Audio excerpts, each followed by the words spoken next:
All right. Hello, and welcome back to the Unapologetically Relatable podcast. I'm Lindsay. And I'm Skylar. We are so happy that you are joining us today.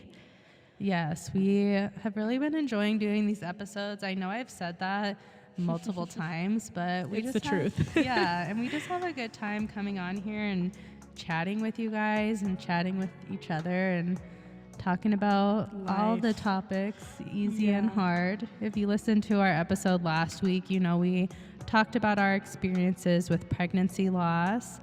And today we decided we're going to kind of continue on that path of hard conversations and talk about postpartum depression and anxiety. Yes. So I personally didn't deal with any postpartum depression. But I did have a lot of anxiety with my pregnancy and postpartum. And I had postpartum depression and anxiety, and I feel like my postpartum ended up turning into like general depression. Yeah. Which was honestly hard to notice at first. They always talk about it kind of like having the baby blues. Yeah. And I feel like there's levels of postpartum depression. Oh, 100%. Like, I feel like there's the side of postpartum where mom does not connect with baby and doesn't want to care for baby. And you hear the stories of mom harming baby, which is so tragic. And then you have the other side where mom wants to harm herself and she's not taking care of herself. And I feel like that is the side that I fell into. It kind of snuck up on me. I don't even know, because I believe they say it starts, after you have the baby, and it usually I kind of wrote it down, it ends.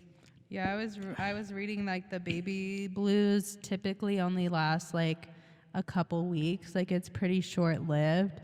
And then if it lasts longer than that, that's when it's more considered postpartum depression. Yeah, so there's 3 different phases when it comes to postpartum depression. There's the postnatal period, and that I believe usually ends after the 6 weeks. And then there's the acute phase, which lasts from the acute phase lasts from 6 to 12 hours after birth. And I feel like that is natural for anybody.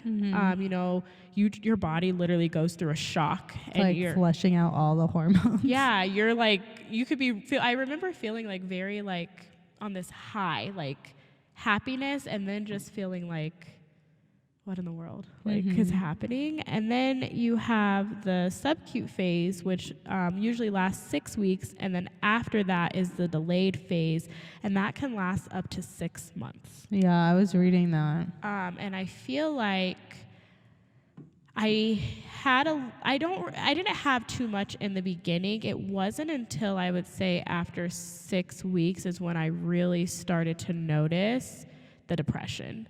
And I am one of those people that does not necessarily speak up when I'm depressed. I know my doctor asked, and I told her I was fine. But you can tell in your appearance and how you take care of yourself. I pretty much was not taking care of myself at all. Yeah. And I would say my baby is the only reason that I'm probably still here, if I'm being honest. It got really, really bad. I don't even remember. I think it got so bad that I eventually finally kind of told you, I'm not okay. Yeah, I don't think you told me right away. I think it actually took you a while. And I think I would ask you, how are you doing? How's things going? And you're like, I'm fine. Things are going good. You said everything was fine. Yeah, I don't know when it really, I feel like I told you at the end. And it wouldn't even have been the end. It would be at the peak of when it was really bad. But for some reason, taking care of my daughter helped me. I think part of it because my partner at the time had to travel a lot for work. Yeah. So I was always home by myself. It also was in the middle of winter, so it's not like I really can go outside with a newborn baby and really do much. I also don't feel like I really had many friends at that point in my life. And I was just kind of all alone. I also feel like I was dealing with some things in my relationship that caused the depression to be even worse. And then it just kind of, I would say after like maybe 4 or 5 months, I finally like told my doctor like I'm not okay. And I was very anti like medication. Like I don't want to be like medicated. And I also didn't do research to know like what was it going to do with my milk supply. So I didn't want to be medicated. So I was like in a little bit of a support group. And then I did try medication for a little while because we didn't feel like it was working. And then it eventually just turned into general depression that I now I feel like I'm on the easier side of dealing with it now, but I would say the past like 5 years have been pretty like, or maybe longer than that, because Liam's 8. So 8 years have been kind of rough, but I feel like this past year hasn't been as bad. But well, you go through like just periods of depression. Like it's not just constant. At least that's what you say to me. If that's true, that's no, what I know. I know that I would say that first year of her life was just pretty much a whole year of depression. Then I was fine, and then maybe when she was 2, I went through another pretty bad phase of depression, where I was extremely suicidal. I would cause, which this might be kind of triggering for some people, but I would cause harm to myself, and I know a lot of people don't know that. I think I'm trying to think when I told you that I did that, and you were like, "What the heck? Like, what do I do?" I don't remember when you like. I remember you telling me, but I don't remember like when that was. Yeah, I think when I started having those suicidal thoughts and having those thoughts of harm, that's kind of when I sought like real intense help. Yeah. I would see a psychiatrist. I was on antidepressants, anxiety medication, depression medication, sleep medication. I was functioning probably off of like 1 hour of sleep. That's crazy. Like that's nowhere near enough. That's how I know like now, because I'm no longer on. I felt like the anxiety medication that I was on made me more anxious. It wasn't doing what I needed it to do, and I was a little impatient. My doctor would tell me like it's like a period that you have to wait, and I'm like, I don't think you understand. Like if you know what anxiety feels like, I feel like I'm constantly about to have a heart attack all day long, and I'm in that state from the moment I wake up until I can finally fall asleep, which at that point, you know, I might wake up at 6 a.m. and not go to bed till 5 a.m. the next day, and I'll sleep for an hour and just crazy. Get up and do it again. And no one really knew I was in that state. I did not go out.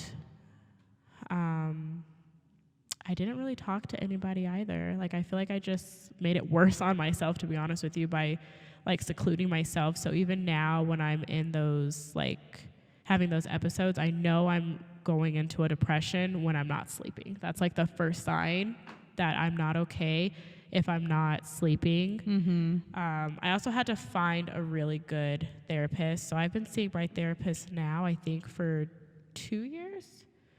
Has it been that long? Yeah. Oh.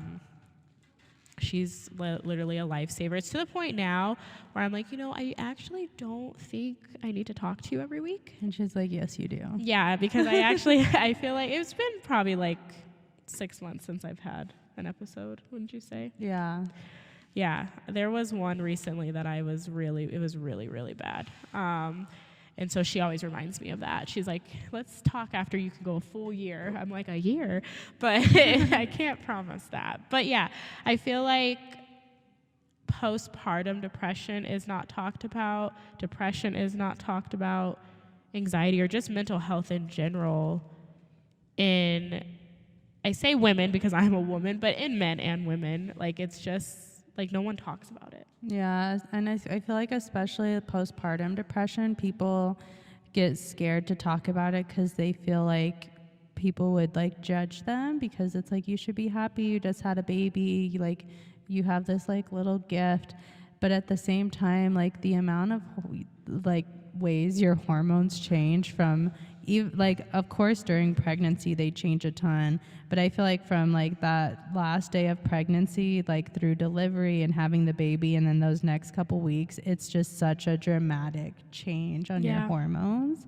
So it's like people's bodies handle that and minds handle that in different ways. So it's not like you're not happy about your baby. And for me, I didn't do enough research at the beginning to know there were different levels of postpartum. I just assumed postpartum meant I wanted to harm my baby, and I didn't want my doctor or people to think that, because that wasn't the case for me. Had I just spoken up, my doctor would have been able to tell me, like, there are levels to postpartum, Skylar. Like we know, we understand like what you're going through. We can help you. So I definitely would encourage you, if you are feeling, I don't even know what the feeling would be, just not yourself. If you're feeling down, if you're feeling like you can't get up and take care of your needs, speak up. Don't suffer in silence. It's not worth it, because most cases in the research that I've done with my therapist have ended pretty badly. Well, and it's like your baby needs you, and they need you at your like happiest, healthiest self, and they don't know any different. So it's like you have to really advocate for yourself and really just talk to people to make sure you're like giving the best version of yourself. Yeah, that's like the one thing I would tell myself when I would get into that dark headspace. I would just say, my baby needs me. Like I would repeat that over and over and over until I believed it and I was able to like care for my baby and myself. Like I would always make sure her needs were met. But eventually I'd be like, Skylar, you also have needs that need to be met. Yeah, you have to take care of yourself too. I feel like if you don't take care of yourself, like your baby is not okay. Yeah. You have to be like in good health. So just like speaking up, and I kind of did a little bit of research on like why women do it, like why we don't speak up. And it comes from feeling like ashamed, and it comes from not like wanting help. And I felt all of those things. Yeah.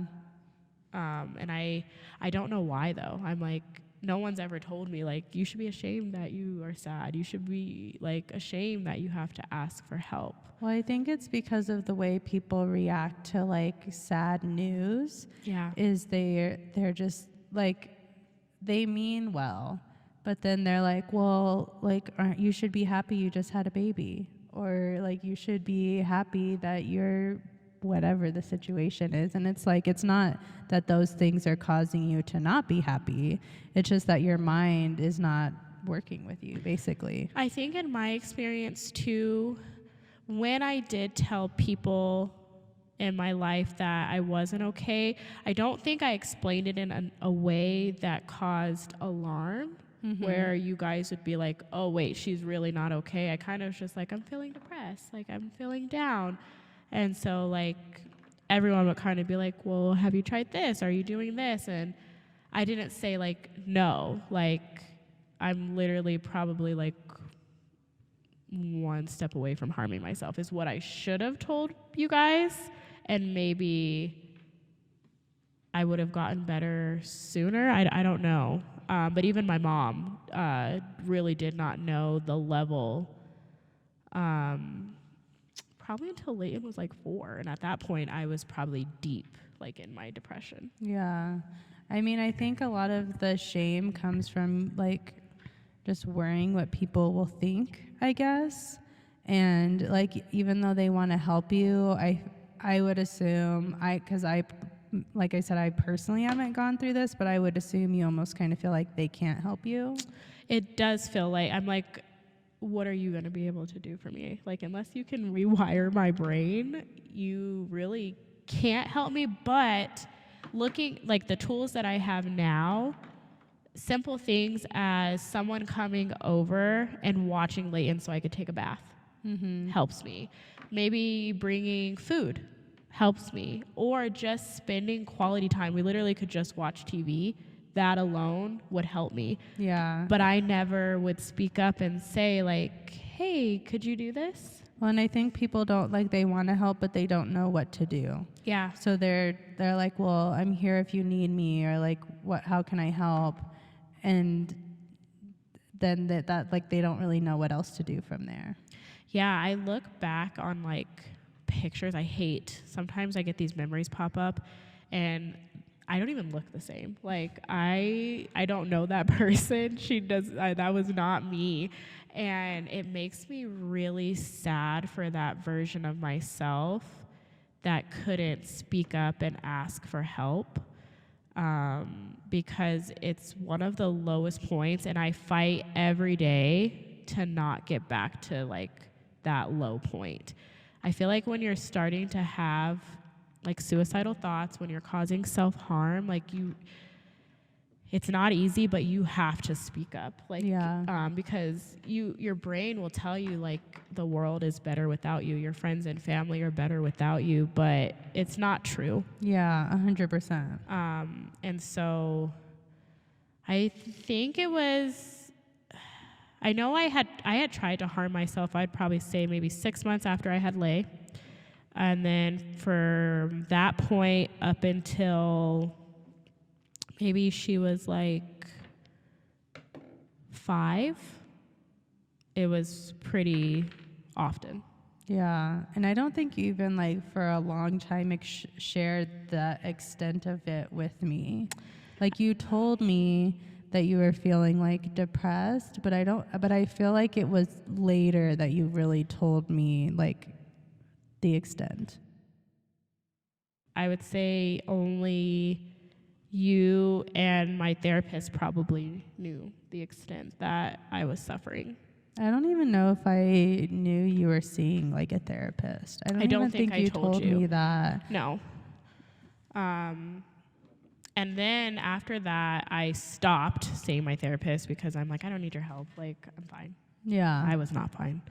But I also I felt that I didn't have a good connection with that particular therapist. Like, normally when I talk it out, I feel good. It didn't make me feel good. I felt more shame. So I think I stopped seeing a therapist for like 2 years. And then I found a therapist that I really liked. And that's like a whole nother story. And then I found my current therapist. And even now, like, I used to be someone who, like, my family would call a crybaby. And now I almost suppress, like, crying. I've kind of turned off my emotions in a way, which I don't know if is good or bad. It's just kind of part of my version of depression. I think because I've made it in my mind that when I ask for help, no one helps me. Mm-hmm. So I don't want to be vulnerable enough that, like, you see me cry. Yeah. So I'll suppress it to a point where it'll look like everything's fine on the outside, but literally I'm not okay. So that's kind of why my therapist now is like, no, we're meeting weekly, Skylar. Even if you have nothing to talk about, we're going to meet. So I'm finally at a stage, though, where I don't have to be on antidepressants. I'm not against them because they do help. Like, I know lots of people who are on antidepressant from postpartum depression, from depression, for anxiety. I just don't it makes me feel zombie-like. Yeah. And I would prefer not to be on them. So there's other things that I use to help me. Like, music is like a big one for me. I've been making sure I surround myself with people who genuinely care about me.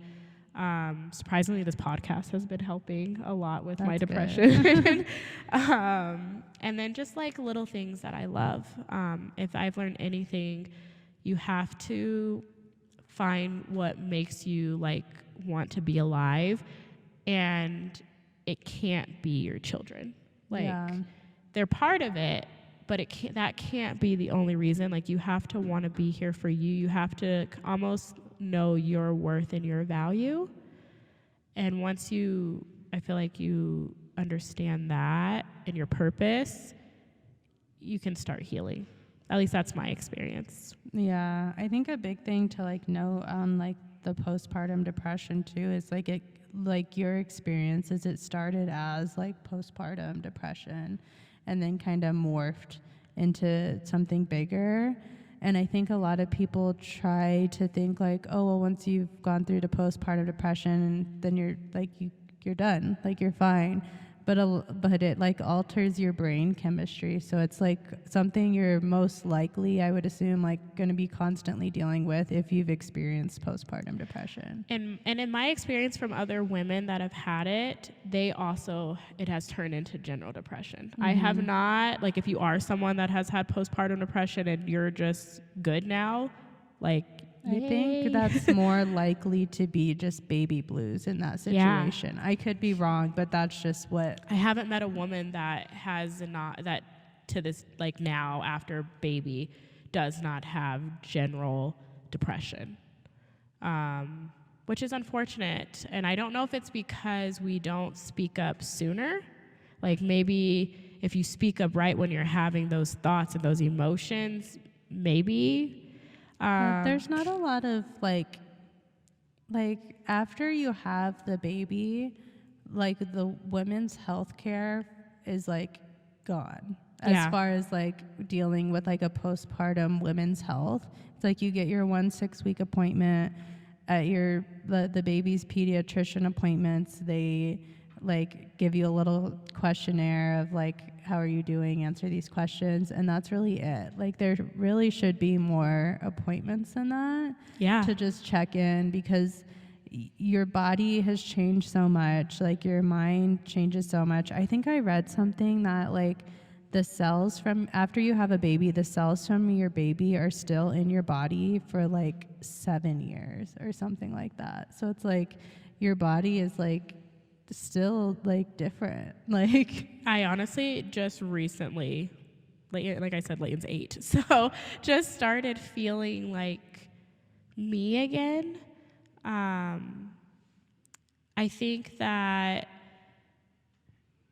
one of my biggest fears is I really want to have another child, but one of my biggest fears is that I will have postpartum depression again. Yeah. And I don't know, like, even though I have the tools and things like that now, it scares me because I'm like, what am I going to do? Like, I don't know if I can go through that again. It took so long to get out of it. Yeah, I would think, and I don't know this for sure, but I would think that, like, if you were to have another baby, not like it's likely, because most likely if you've had postpartum depression before, you are going to have it in your like consecutive pregnancies. Yeah. But now you already have like things in place. Like, you already have a therapist. Yeah. You already like now like your friends and family know that this is something you experience, so that we can, not that you weren't checked in on before, but now we kind of know more specifically what to ask and like how like really dial it in. And so I would think that would help. I don't know for sure. It's kind of something you just have to wait and see what happens. Yeah. I talk a lot. I joined a like postpartum group, and I'm still friends with a few of the women. But as we mentioned last episode, I feel like sometimes just talking with strangers helps. Yeah. It helped me know that I wasn't alone in my thoughts. A lot of the things that I was experiencing, other women were experiencing. And then I think one thing that is, for me, crazy is as you grow up in life, you know, some people have, I won't say easy lives, but like good lives. Mm-hmm. And then some people have lives that have a lot of like struggle and things like that. Mm-hmm. And so overall, I have had a great life, but I do have a lot of trauma from my childhood that for some reason becoming pregnant with Layton triggered. Yeah. And I'm dealing with all of that childhood trauma now. That's kind of where a lot of my general depression comes from. But it's like crazy that getting pregnant can trigger those hormones, I guess. It's weird because I'm like, why didn't I experience that with RJ? I ask that to my doctor all the time, and she tells me like each pregnancy is just different. And she was like, you also were like younger, like life is just, she was like, it's not that you didn't have like the responsibilities, but it's just different when you're older. Well, and I feel like at that time, it was like you had so much other things going on. Like you just had a baby. You're trying to like live in an apartment on your own. You're trying to going back to work right away. Like, and and I could be wrong, but with Leighton, like you were able to be more relaxed. I was. So it's like almost like your mind was like, I can relax and kind of just wander on my own. Whereas with your first pregnancy, you were almost in like a fight or flight mode type of thing. Yeah. And so it didn't have a chance. And I could be off base. I'm not a doctor. Those are things that me and my doctor talk about too, because she'll be like comparing them. And even in my therapist, we'll like compare them, and no like situation is the same, and little things can trigger. And I'm just not the person I was when I was 18, and I would say at 23 when I had Lay, I definitely had more time on my hands. Yeah. And it was easier for my brain to kind of just wander. Yeah. Even after having her, I still, even though like I'm a stay-at-home mom and I'm doing all these things, it's like I still have time to wonder and think about things. And that's kind of where the anxiety stems from. Like it started, I feel like, because of the miscarriage I had. Mm-hmm. And then later just like spiraled. Was gone. Yeah. Even, it's much better now, but sometimes I'll be at work and I'll like, my leg will just be going and I'm like, I don't know how to get this under control. I hate anxiety. It's the worst feeling. But little things for me have helped get it better. My biggest one was I don't like the way the medication makes me feel. It makes me more anxious in a way that I can't focus on what I need to do. And it could be different for other people. Like I know I have friends that are on anxiety medication and they are perfectly fine. And I'm like, I wish I was like that, but it doesn't work like that for me. Yeah. What about you? Like I know you had some anxiety during your pregnancy, right? And do you experience anxiety now postpartum? Yeah, so when I was pregnant with Kalila, as I had shared in my previous episode, I had 2 losses prior to that, and one of them was at almost 21 weeks. So my entire pregnancy with Kalila, I feel like I had anxiety, and I was constantly bringing it up to my doctors, or just like asking, like it was almost like I was like a first-time mom again. I was asking all these questions and like just like, are you sure this is okay? Like I noticed that they're doing this, is like, or she's moving this way, or whatever the situation is like, is her heart going like the right speed? I just had a lot of anxiety, especially I feel like once I got around the halfway mark. The first half, it was like, just like, I remember every time I would go to the bathroom, I would check to see if I was bleeding. And that was like pretty much my entire pregnancy, honestly. And then just like always constantly worrying, like, okay, like she moved. When's the last time she moved? And some of it's normal. Yeah. But I feel like I just was constantly worrying. And a lot of that, I did talk to my doctors about it and mentioned how I was feeling at every appointment.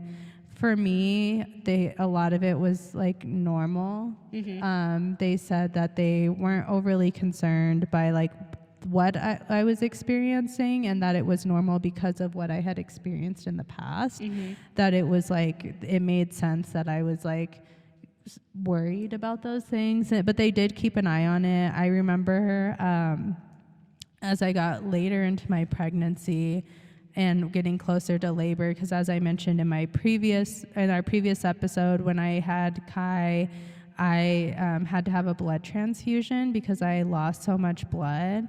And so I was worried that was going to happen again. So like, when I got to those like 1 week appointments, I was like every appointment mentioning like, I just want you to be prepared in case I like lose blood. Like I will accept a blood transfusion. Like I want you to do whatever you got to do to like save my life and save my baby's life. Yeah. And like my doctor at one appointment was like, it's in your chart. And she's like, but I've also made a note so that it's like at the top of your like chart.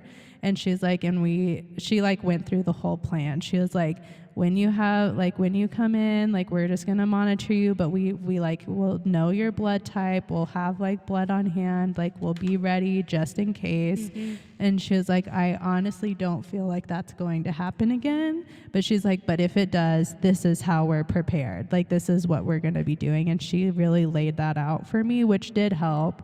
And I remember telling my husband, like, I keep telling him because I'm scared. I was like, so I just want you, because he was obviously there for that. And I was like, I just like want you to make sure that like everything is good to speak up too. And he was like, well, like obviously I'm not gonna just let them just like let you die. Like, right. But he was also like, they put it in your chart. Like he was just reassuring me that like they're doing everything that they can do.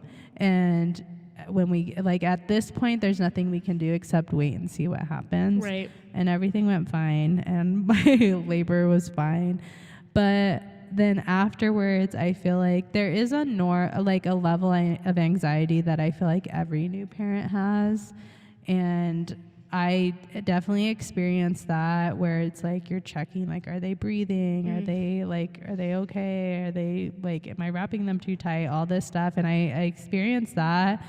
I do feel like it just took me a long time to kind of move past that, which maybe that's normal, maybe it's not. But I would just constantly be like worried. Like I remember like jolting awake in the middle of the night and being like, is she still breathing? And like putting my like finger under her nose to make sure she was breathing. I think that's why I couldn't sleep. Yeah. I literally would stay awake watching her, and I'm like, I don't know why my mind are playing these games with me, because she's alive and she's well and she's okay. But that's a big part of why I was functioning off of like minimal sleep, is because I would sit there and watch her all night long. Yeah, I remember one time I was nursing her in the middle of the night and she finished nursing. I put her in her bed, but I was so tired, I didn't actually lay down. I like was still sitting in the same position and I fell asleep. Like I hadn't even like fixed my shirt or hooked my bra or anything. Like I put her in her bed and then I fell asleep. And I remember jolting awake and just looking and like being so scared, like, where is my baby? Yeah. Like I dropped her and like she's like suffocating, like she's in these blankets, and I just look over in her bassinet and she's just sleeping peacefully. I'm like, all these thoughts just went through my head. I'm like stressed in the middle of the night. And like I can't sleep. I remember that those first couple months I read so much at night. Yeah. Because I was just like, I remember you telling me that. I was reading a lot because I was like, I have to make sure I stay awake as I'm nursing her. And so I'm like, I'll just read while I'm nursing her. So because if I just sit there, I'm gonna fall asleep. Yeah. So I'm like reading as I'm nursing her, and then I'd like, some of those times I jolt awake and I'm like, okay, well now I have so much like adrenaline pumping through my body that I can't sleep. So then I'm reading. But it's just like little things like that. And it was mostly the sleeping. I'm going to be honest. It took a really long time. Honestly, we just got her to sleep in her own room like within the last couple weeks. And those first like few times she slept in there on her own, I would just like jolt awake and be like, she's not in here. And then it took me a second for my mind to be like, of course she's not in here. You didn't put her to sleep in here. You put her to sleep in her bed, in her room.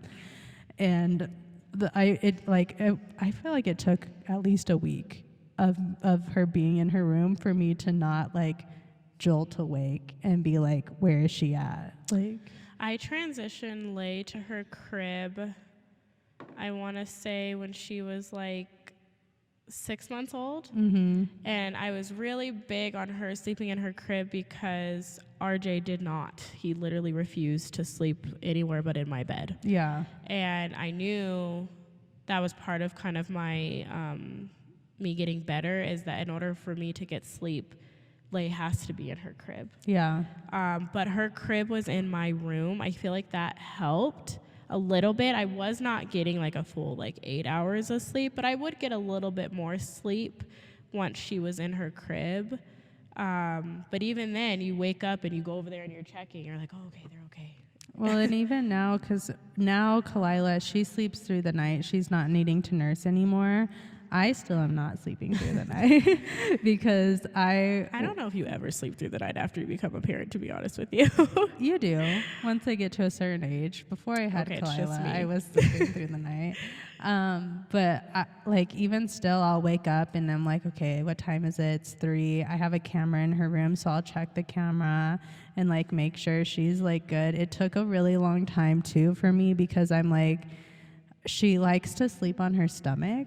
And after they are able to roll over, they say that's okay, but it still like stresses me out. Yeah. And so I remember at first and this was when she was probably like 6 months old, she would roll onto her stomach and I'd be looking in the camera and I'm like, I just want her face to be turned a little more and it would make me feel better. So I'd go in her room and I'd like adjust her head so that she could breathe better. And then she'd wake up and Matt's like, well, leave her alone. Like, you have to leave her alone. She's not sleeping because you keep messing with her. I'm like, but I just want to make sure she can breathe. And he was like, she can breathe. like she is fine. But that took me a really long time because I would constantly go in and like not trying to wake her up, but just like mess with her just to make sure she's in a good position to sleep. And Matt's like, her doctors have said that if she rolls, as long as you put her in there on her back, if she rolls over onto her stomach, like, and can roll back and forth, she's fine. Yeah. But I still couldn't, like, that. It just, even now, I still get like, when I check on her and she's on her stomach, I'm like, is she okay? Like, I've taught myself to not go in there and mess with her, but I'm like, I like, is she okay though? Girl talking to the camera. I think that's like another thing, like some of it, the anxiety we bring onto ourselves. Yeah. It's like, we know she's okay, but like, we're like, is she though? And you're just going back and forth talking to yourself, and then next thing you know, you're in the room fixing things, and now you're like, well, I guess we're both up. Yeah. Well, and the other thing is with, like, once you get them awake, it's like, then it's hard to get them back to sleep. It is. So then you're so tired and you're like, why won't you go to sleep? And it's like, well, it's because I messed with you and woke you up when you were sleeping. But then it's also just, there's a certain level of anxiety that I do feel like is common with every parent. Like when they start eating and like sleep, like how they sleep and are they growing properly? And well, then you have like, you know, they talk about SIDS, which I Googled so much. I don't know why, because it's like, that doesn't help. Yeah. And also what scared me is stuff kept coming up on TikTok. Yes. Towards the end of my pregnancy and the beginning of my pregnancy. And there was some times where Kalila did sleep in our bed with us. And I like eventually like told Matt, I was like, she can't sleep with us because I'm not sleeping. Because she sleeps with me and I'm just like, I sit up. Is she breathing? Okay. I sit up. Is the blanket on her okay? Like, I don't want to covering her face. Okay. I sit up. Like, is the pillow too close to her? Like, I just had this fortress, and then I'm like curling my body around hers to make sure that Matt's not like rolling onto her, even though he is aware she's there, so he's not moving.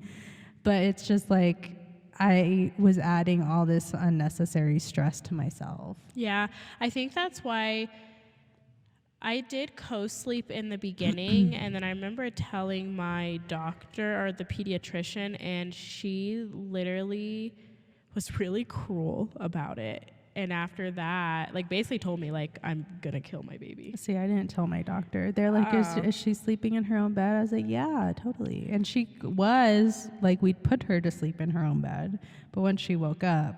That's kind of what I told my doctor. I'm like, well, I'll put her to sleep in her bassinet. And then, you know, in the nighttime, sometimes it's just easier to nurse and you lay them right next to you. And she said that to me, and it made me so mad. And then after that, I was like terrified. Yeah. So I was very adamant that she sleeps in her own, at least for the first, I would say 12 weeks. She was pretty small, so she slept in that bassinet. And then she slowly kind of transitioned back into my bed. And then by 6 months, I was like, okay, you've got to start sleeping in your crib, because at this point, I'm literally just not sleeping. Yeah, I'd say Kalila slept in her bassinet perfectly fine. Honestly, until she about outgrew her bassinet. And then we actually went on a trip when she was around 4 months old, and she slept with us, and then that just messed it up for the next. This is perfect. Yeah. So then I couldn't, by that point she had outgrown her bassinet, so she couldn't sleep in there. And I couldn't get her to sleep in her bedroom. Eventually what I did is I put a pack and play in our bedroom so that she would sleep in the pack and play. She still slept with us, but like the goal was to get her in there. Once I got her to sleep in the pack and play, then I moved her to the pack and play to her room. It was a whole process, but eventually, like, I was able to get her out of our bed, because I was just like, I want her to sleep with me because it's like so cute and they cuddle and I just love it, but I'm not sleeping. So, yeah. And honestly, she doesn't sleep that well either, because she doesn't have the space that she wants. Yeah. So I think it's important for them to sleep in their own space. I know when I have another child, I'm going to be very adamant about it and help them too, because it also teaches them good sleeping habits. Yeah, and it takes so much of that stress and anxiety off of you. You're just adding it to yourself, and there's no need for it. No. Yeah, I would not recommend. Yeah, but I do feel like one thing that was helpful for me with like my anxiety was just having like my partner there to just reassure me that like everything's okay, she's fine, like we're doing everything that we're supposed to be doing, like you're okay, she's okay. And that did help. Did it make it all go away? No, but it did like make me feel a little bit better, like you're right, she is okay. Yeah, I feel like there were times that I felt like Sal was very supportive with mine, but I don't think he understood the severity. So it was hard for him to see me struggling and not be able to help. Yeah. So he would help when he could, like with holding her and things like that and giving me time to take care of myself. I remember like one time in one of my episodes, I just wanted to eat. Like I hadn't eaten for days. And RJ, I think, asked me for food, and I was like, you know what? Everybody just take it. Like, I'm done. And he's like, Skylar, I don't want to say you're overreacting, but, like, it's because you're not taking care of yourself that your fuse is so small. He was like, you need to eat. RJ's like, can I have a French fry? And you're like, take the whole meal. Have it all. Yeah. He's like, you need to eat, then you need to go take a shower, and I promise you'll feel better. And I'm like, you don't know what I'll feel. And he's like, I promise you'll like, feel you won't better. be 100% better, but even just 1% will make the difference. And he was right, but it's like because I wasn't taking care of my needs, like you said, my fuse was literally like, you could say one word to me and I'd probably go off on you. Yeah. Not so much RJ because he was little, but I would get like, I would get frustrated and take it out on Sal. Yeah.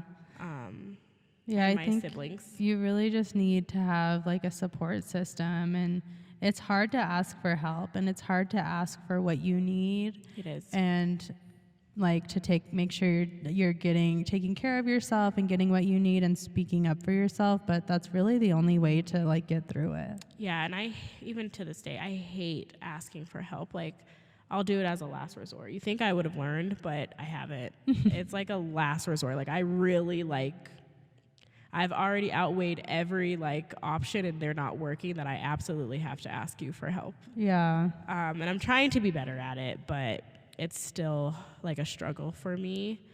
But in doing that, I'm trying to teach my kids that it's okay to ask for help, because I'm like, I don't want you to, like, they'll make their own choices and mistakes in life and learn things. I'm like, this one is an easy one. If you need help, ask for help. If you're not okay, say you're not okay.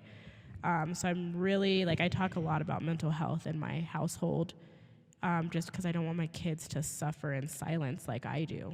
Yeah. Yeah, I think that's a big thing, because like the thing is with like depression or anxiety, it's like there's nothing wrong with you, which I think is what a lot of people think, is like something's wrong with me. It's like, no, you just need the extra support. Like there's nothing wrong with you. It's okay to need help. It's okay to need support. It's okay to like go through these things, but you don't want to suffer alone. And you shouldn't have to. I think if like I try to give myself grace too, because it's like, if I'm not patient with myself, that's how like I start to spiral. Mm-hmm. And my therapist tells me all the time, she's like, give yourself grace, Skylar, like you're doing so many things. And I'm like, some days are easier than others. But it's like, I'll give grace to other people. I need to give it to myself. Yeah, I think that's the biggest thing, especially when you're like freshly postpartum, whether you're like a new parent or like this is your third or fourth kid, like no matter what, that period, like right after you have that baby, is like a learning period. Mm-hmm. Like you're adjusting to this new life of like having this new baby. Like you're still trying to like figure things out. You're still trying to like remember how to do certain things, and your hormones are changing and you're just going through a lot. So like you really do have to just give yourself some grace. Yeah, I feel like when you speak up about those things, you'll feel better. Like any time when I struggled, if I would have just spoken up sooner, I would have felt better. Or I did feel better after I spoke up. Not every time, because sometimes I would wait and it's just already like too far gone. But in the moment, if I speak up, I always feel better when I really need help. Like after I had Lay, I also went like back to school, which I'm like, maybe I probably should have taken a break from that. Mm-hmm. But it's like going through postpartum, being a mom. It felt like a new mom, because RJ and Lay are about 4 years apart, I believe. Mm-hmm. So when I had a baby when I was 18 and having a baby at 23 is like, it just was different. I almost forgot like how to care for a newborn. Yeah. That's how I felt with Kalila. I was like, I'm basically the new mom all over again. Yeah, and relearning things, and then they have all these different things now. Even now, if I were probably to have a baby today, I probably would also feel like a new mom, because there's so much stuff. Yeah, and just way more information. Yeah, and so I think being like having the postpartum and being a student was like a lot to take on, when I probably just needed to give myself a little bit more time. Yeah. I think you just have to kind of like live within, your means, and you have to know yourself, and don't take on too many tasks, especially if you're struggling with postpartum depression. It won't help. Well, plus I think the more that people have these type of conversations and the more people talk about it, then it becomes more normalized, and then people won't feel so scared to speak up and mention it or talk to someone about it if they're going through these things. I think even now, like, people still don't talk about it. Yeah, we just all need to keep having these conversations. I'll have someone, like a new mom will be like, did you experience this? And I'd be like, oh yeah, girl, like you have no idea, like you're not alone.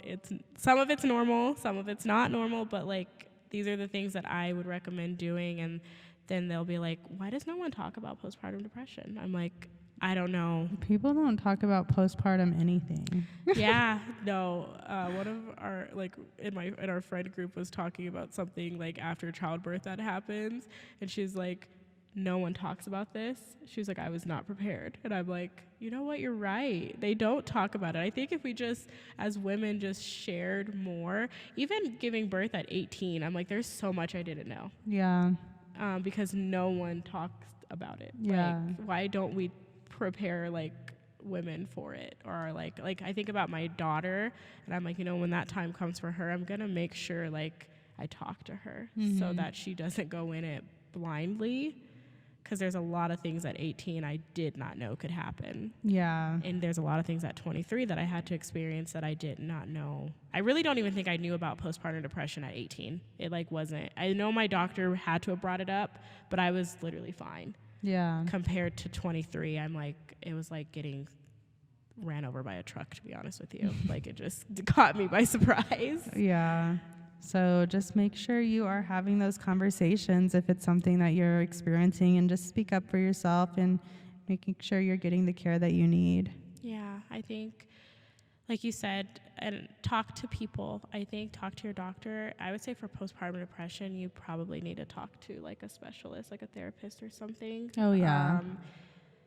Don't be afraid to get on medication. Like it did help me. It's not something that has to be forever. But it can help instead of struggling in silence, because that makes it 10 times worse. So I would just say speak up and don't be afraid. You're not alone. I agree. I feel like this conversation, like we could go on and on, but we might be like rambling. So I feel like that's kind of it for postpartum depression and anxiety. If you're experiencing those things, you can always reach out to us and talk to either one of us about it. You can find us on Instagram and TikTok at Unapologetically Relatable. Yes, and we have new episodes coming out every Thursday. And also, if there's anything that you would just like to hear us talk about, any topics that you are experiencing or just want to hear more about, feel free to let us know on Instagram. We're always happy to hear any suggestions. We kind of want to talk about a little bit of everything. But thank you guys so much for listening. Make sure you subscribe to the podcast and share and like it and all those things. Yeah, and we'll see you next time. Bye. Bye.